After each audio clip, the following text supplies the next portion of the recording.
Bonjour à tous, comment ça va Nelson? Très bien. On rentre dans cette quatrième et dernière étape, celle de montagne, deux bosses de 1,5 km. À 5% pour la première, à 8% pour la seconde.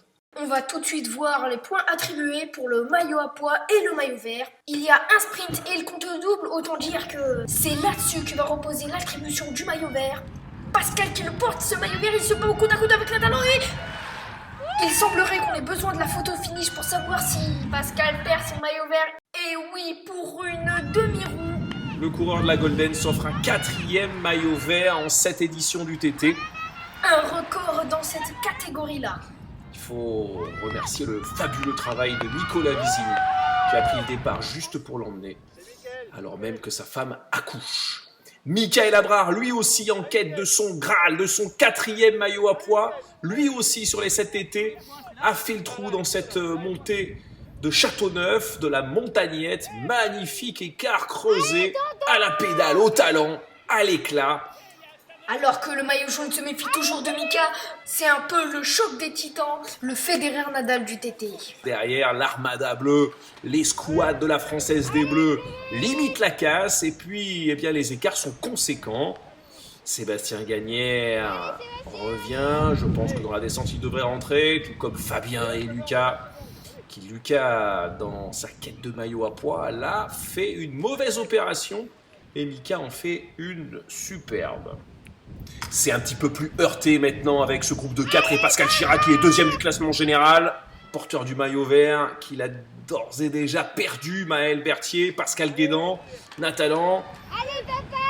Plus compliqué là, il pédale avec les oreilles, le coureur de la Golden, et puis c'est Julien Chedivet et Rémi Lubat qui font équipe jusqu'au bout dans la souffrance de cette première montée. Xavier Lacarelle, Aurélien Gaillard et Bastien Garbet qui ferment la marche. On est en juillet, les tournesols, alors que deux hommes se sont extirpés du peloton.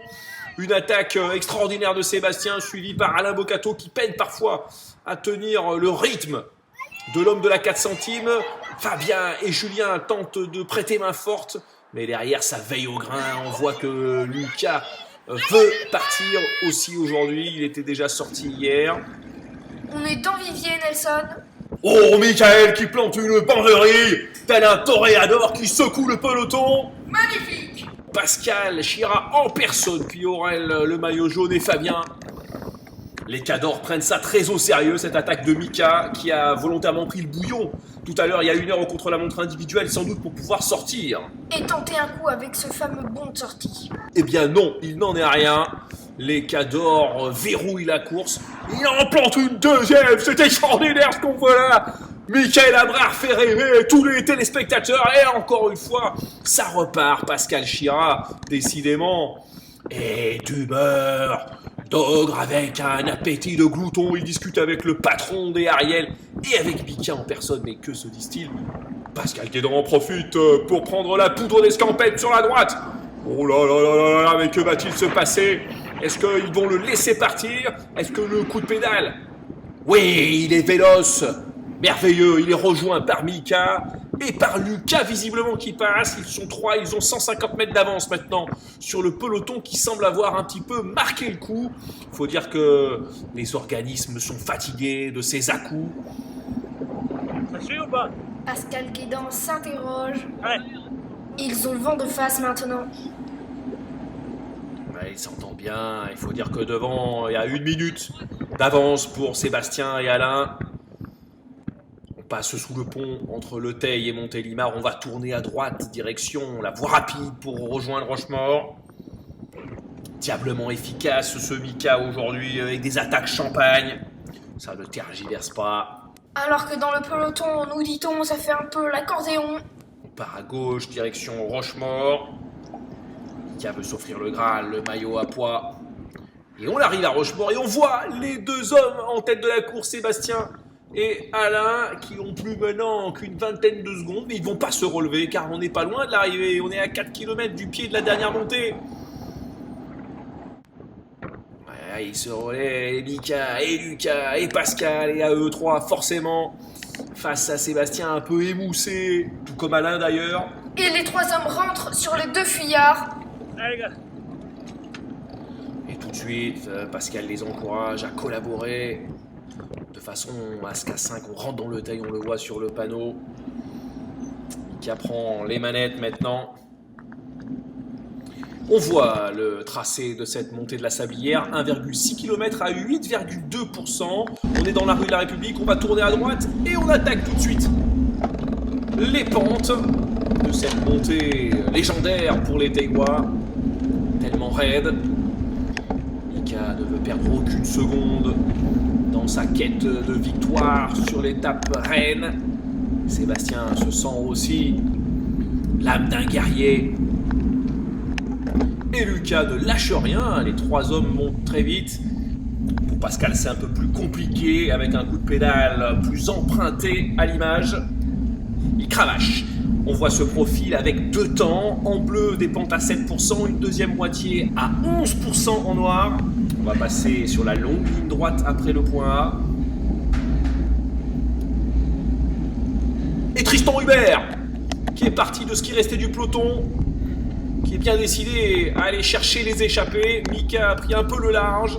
Devant Lucas et Sébastien en 3e position, Tristan semble comme voler sur l'asphalte. Il prend déjà une dizaine de secondes. Et c'est déjà le maillot jaune en personne qui réagit. Dans un coup de pédale fluide et musclé à la fois. Pour l'instant, avec ses écarts en l'état, il remporterait le TT. David Belloc passe. Mais rien n'est fait puisque Pascal Chira a eu un problème mécanique en bas dans le tail. Malheureusement, il a perdu 2 minutes 15 au moins sur ce problème mécanique. C'est terrible. Lui qui convoitait à minima un podium et peut-être la victoire finale. Sylvain Crépin après David Belloc qu'on a vu il y a quelques dizaines de secondes. Donc de raccrocher les wagons. C'est dur, là, c'est dur. On est dans des pentes à plus de 10%. Sébastien Gagnère s'envole dans ses pentes, merveilleux grimpeur de la Fire Team, qui fait une montée exceptionnelle. Il éclabousse de son talent. Et Maël Berthier nous surprend aussi, dans un gabarit de rouleur et qui monte pourtant... Comme un écureuil à l'arbre. Fabien Laulanier, le leader de la 4 centimes, en train de fondre sur Maël. Fabien... Un des talons les plus purs du peloton. Oui, un véritable diamant brut, ce Fabien. Dans cette explication finale, on assiste au défilé des champions, les forçats de l'asphalte. Ce dimanche 24 juillet, Florian Abrard écrase les pédales. Pascal Guédan nous dit qu'il n'y a plus rien dans le réservoir. Il a tout mis à gauche. Et l'arrivée enfin de cette étape de montagne. L'étape reine, Tristan Hubert, nouveau sur le TT de la Française des Bleus, s'offre une magnifique victoire au sommet de la Sablière. Exactement, génial, vive les Bleus. Elle a tout dit et Mika qui aura vraiment tout donné. Bravo au champion de légende qui prend la 2e place et qui sait qu'avec cette 2e place, même si elle est juste devant Lucas, il va lui ravir le maillot à pois. Alors qu'Aurel vient gagner là son 2e TT avec autorité et sans doute plus de 3 minutes d'avance sur son dauphin Aurel Savardey qui rentre avec ce 2e TT dans la légende et va conserver sa première place UCI. C'est Sébastien Gagnère dans son style caractéristique qui franchit la ligne en 5e. David Belloc, superbe montée. Sylvain Crépin qui devrait prendre la 2e place au général avec cette arrivée. Seb, oh là là, il aura été valeureux, notre champion, suivi juste par son leader, Fabien Laulanier, l'éternel franco-irlandais d'adoption, et c'est Maël Berthier qui nous gratifie d'une montée chevaleresque. Et on revient sur les prochains à franchir la ligne, un peu plus loin, avec Alain qui passe Pascal au dernier virage. Voilà, quelle jolie fin. Julien finit fort aussi. Et on les voit au loin arriver à 100 mètres de la ligne. Alain, Julien derrière Pascal. Au loin là-bas on voit Alain et Julien passer la ligne. Pascal se fait passer pour la dernière fois par le 41 de la Golden, Natalan. Juste avant la ligne, en souvenir de l'estocade qu'avait porté Pascal à Natalan à Bagne il y a 2 ans. Et Pascal Guédan passe enfin la ligne. Et Pascal Chira, le malheureux de la journée avec ce problème mécanique. Bon, Rémi Lubat est là, et il n'en peut plus, Bastien Garbet. Qui reçoit l'ovation méritée Xavier Lacarelle, dont on a peu parlé, qui a pourtant fait preuve d'une générosité exemplaire. Le tour est remporté par Aurel devant Sylvain et Tristan. Un grand merci de nous avoir écoutés, Gouga et moi, pour ce dernier TT. Je me suis régalé. Bisous, bisous. Ciao les amis.